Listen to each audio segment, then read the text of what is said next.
किसान भाइयों सादर नमस्कार। स्वागत है आपका एक बार पुनः आपके अपने चैनल एग्री सरद में। किसान भाइयों, जब आप गन्ने की खेती करते हैं तो आपके मन में ये सवाल रहता है कि हमें गन्ने की ऐसी कौन कौन सी अवस्थाओं पे उर्वरक देना चाहिए जिससे गन्ना अधिक ग्रोथ करे, विकास अच्छा हो और उत्पादन अधिक मिले। तो आज हम उन्हीं अवस्थाओं के बारे में एक एक करके जानेंगे कि किन किन अवस्थाओं पे आपको उर्वरक देना चाहिए या लगाना चाहिए। तो किसान भाइयों, 4 अवस्थाएं हैं जिन अवस्थाओं में फसल को उर्वरक देना बहुत ही महत्वपूर्ण माना गया है, महत्वपूर्ण होता भी है। आप इन चारों अवस्थाओं पे छोटे छोटे भागों में बांटकर जितनी आवश्यकता जिन अवस्था में है उर्वरकों की, आप उन आवश्यकताओं को देखते हुए आप उर्वरक दे रहे हैं तो आपके गन्ने की विकास वृद्धि अच्छा होगा, आपको अच्छा उत्पादन मिलेगा। तो आइए जानते हैं वो कौन कौन से अवस्था हैं। पहला है किसान भाइयों जर्मिनेशन स्टेज, आँख से अंकुरण निकलने की अवस्था। दूसरी है टिलरिंग स्टेज, कल्ले निकलने की अवस्था। तीसरी है फॉर्मेशन ऑफ इंटरनोड स्टेज, पोरी बनना या गिल्ली बनने की अवस्था। और आखिरी चौथा है ग्रैंड ग्रोथ स्टेज, गन्ने की ओज पूर्ण वृद्धि। तो किसान मित्रों, यदि हम जर्मिनेशन की बात करें, जर्मिनेशन स्टेज की बात करें, तो आँख से कलने निकलने की अवस्था में नाइट्रोजन की बहुत ही कम मात्रा में आवश्यकता होती है। अर्थात जब आप बुआई कर रहे हों तो नाइट्रोजन की आप 10% मात्रा ले लें, फास्फोरस की आप 50% मात्रा ले लें और पोटास की आप 50% मात्रा ले लें। इन तीनों को मिला के आप बुआई से पूर्व घार बना दिए हों, घार में डाल दें, उसके बाद आप गन्ने की बुआई कर दें। बुआई करने के बाद में आप मिट्टी चढ़ा दें।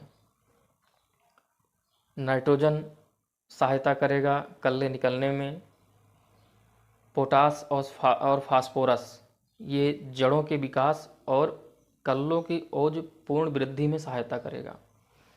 अगला स्टेज है आपका टिलरिंग स्टेज। गन्ना बुआई के लगभग 45 से 50 दिन बाद नाइट्रोजन की आप 40% मात्रा ले लें और डाल दें। उस समय क्या होता है, अधिक कल्ले निकलते हैं, कल्ले अधिक निकलें और इनकी जो बढ़वार अच्छी तरीके से होती रहे। तो आपको 45 से 50 दिन बाद क्या करना है, नाइट्रोजन की 40% मात्रा आपको पौधों को देना है। आपकी तीसरी स्टेज है फॉर्मेशन ऑफ इंटरनोड स्टेज। गन्ना बुआई से लगभग 80 से 90 दिन बाद नोड इंटरनोड की जो है फॉर्मेशन होने लगता है।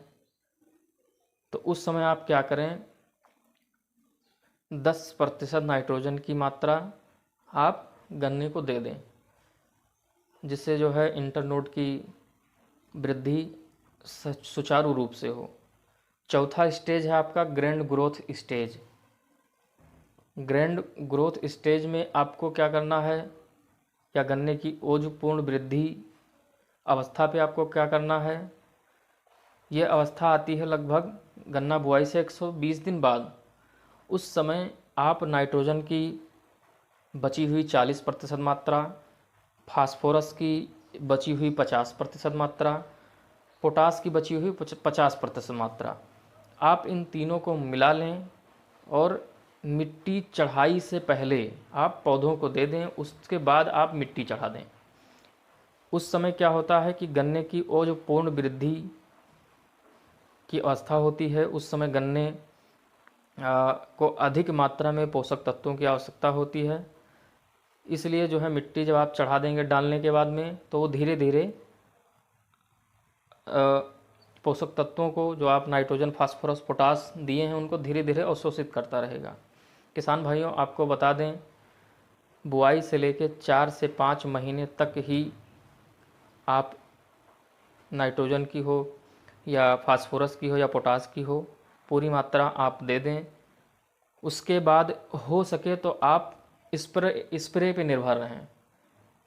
4 से 5 स्प्रे मिट्टी चढ़ाई के बाद में 15 से 20 दिन के अंतराल पे या 1 महीने के अंतराल पे आप 4 से 5 स्प्रे कर देंगे तो गन्ने की ग्रोथ अच्छी होगी, आपको वज़न अच्छा मिलेगा, उत्पादन अच्छा मिलेगा और आपको लाभ अधिक प्राप्त होगा।